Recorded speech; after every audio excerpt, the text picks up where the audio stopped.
일단 맛과 위생은 기본입니다. 기본이 되어 있지 않은 곳은 대박나면 큰일 납니다. 긴 말 없이 바로 본론으로 들어가겠습니다. 첫 번째, 배달 없인 살아남을 수가 없다. 배달 시장은 꾸준히 성장하고 있습니다. 그러다가 팬데믹 이후 이제 배달 없이는 살아남을 수 없게 되어버렸습니다. 요식업뿐만 아니라 많은 부분들의 비대면에 대한 수요가 폭발적으로 늘어났죠. 배달이 활성화되어 있지 않은 곳은 이제 살아남기가 어렵다고 보시면 될 것 같습니다. 두 번째, 양심을 버린 프랜차이즈를 찾는다. 팬데믹을 맞으면서 배달 시장이 급성장하니까 가장 먼저 대응한 건 프랜차이즈들이었습니다. 100개가 넘는 프랜차이즈를 운영하면서 열심히 발로 뛰는 대표님들이 있는 반면에 조작을 통해서 쉽게 세를 늘리는 양심을 버린 프랜차이즈들이 생겨났습니다. 프랜차이즈 특성상 음식 맛은 대체로 평타 이상합니다. 문제는 리뷰 작업입니다. 가맹점 오픈, 조직적인 리뷰 작업, 배달 순위 상승,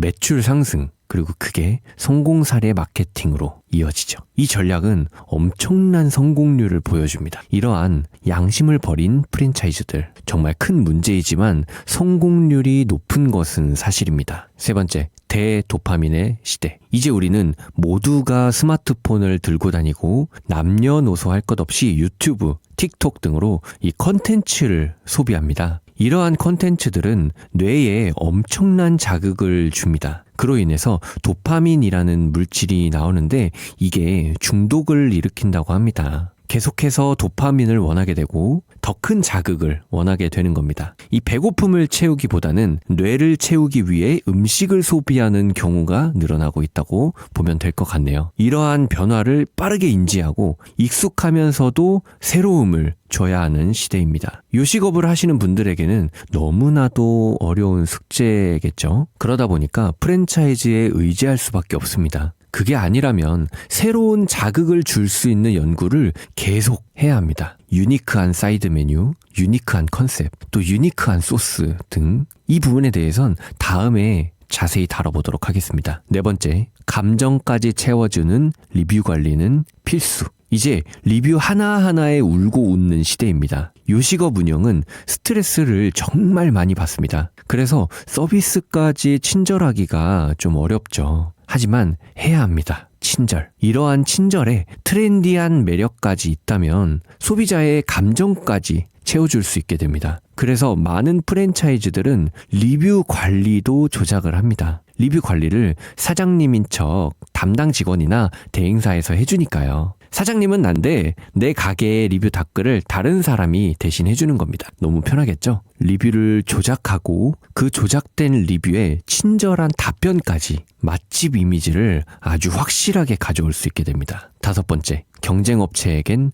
별점 1점의 악성 리뷰를. 이 5번을 넣을까 말까 고민을 많이 했습니다. 이 작업은 리뷰 조작이 가능한 양심을 버린 프랜차이즈들이 가장 비밀스럽게 하는 작업입니다. 악성 리뷰는 사람들의 관심을 한 몸에 받습니다. 하나만 제대로 작업해도 매출이 반토막 나는 경우가 많죠. 저는 하루빨리 이에 대한 법이 좀 제정이 되었으면 좋겠습니다. 악의적으로 악성 리뷰를 다는 경우를 처벌할 수 있는, 민사가 아니라 형사로 다룰 수 있는 법이 제정되면 좋겠네요. 그만큼 악성 리뷰는 경쟁업체를 아주 간단하게 망하게 할 수 있는 정말 핵폭탄 같은 무기가 됩니다. 그리고 이를 활용하는 경우가 적지 않죠. 너무 안타깝습니다. 여기까지 5가지 방법을 준비해봤습니다. 요식업 성공하는 방법이라고 제목을 적었지만 사실은 양심 없는 프랜차이즈가 돈을 잘 버는 이유를 밝히고자 하는 영상입니다. 소비자 입장에서 이런 음식점을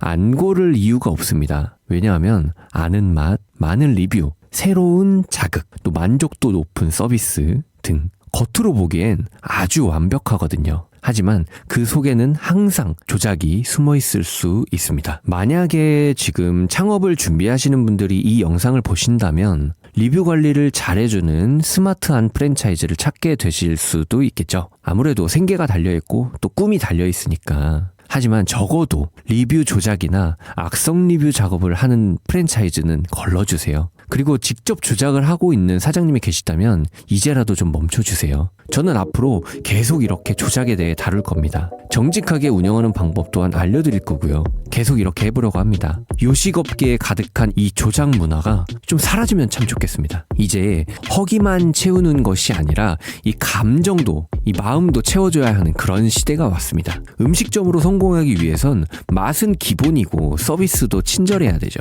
하지만 사장님들 바빠 죽겠는데 본인들의 감정도 진짜 죽겠는데 어떻게 친절할 수 있을까요? 어떻게 정직하게만 운영을 할 수 있을까요? 참 답이 안 나오는 문제이긴 합니다. 그 답을 제가 드릴 수 있을지도 확신할 수 없습니다. 그래도 여러분 힘내주세요. 여러분이 포기하면 이 세상은 누가 밝히나요? 정직하고 양심 있는 정말 친절한 사장님들이 꼭 성공하셨으면 좋겠습니다. 그런 분들을 끝까지 응원하겠습니다. 다음 영상에서 뵐게요. 감사합니다.